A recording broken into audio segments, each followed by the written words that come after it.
يقول الشاعر أحمد مكاوي: أماني الحبيبة بحب اللقاء، وغيرك أنت يكون العماء. سعدت بحبك منذ سنين، فحبك شمس تنير السماء. تمشي تجاه السلام كلام، فأنت حبيبة كل البهاء.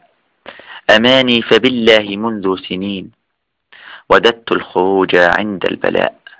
رأيتك يوما من غسل الفؤاد، وصارت حياتي سعادة وجلاء.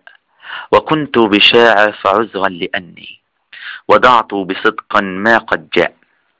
وقلت وصرت أود الهناء، وأنت من الحب مني سواء.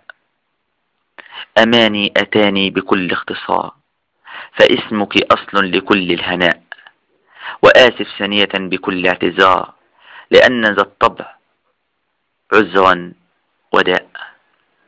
وأنت وأنت مرض الفؤاد العليل، وأنت شفاء الفؤاد والدواء. أتيت من الماضي أمضو إليك، فهل أنت مني تريد البقاء؟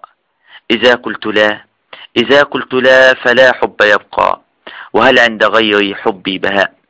أريد من ربي أريد من ربي توفيق القلوب، وخلق الأماني كبدر الضياء. أغار عليك من الصلد حتى، لأني أريد إليك الشقاء. لو أن للدنيا قلبا لوفى، لصرنا رموزا ولا للبكاء.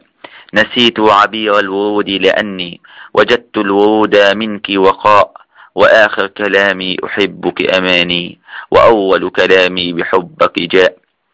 فأنت إلي عروس الأماني، سأحصل عليك ولا للعناء.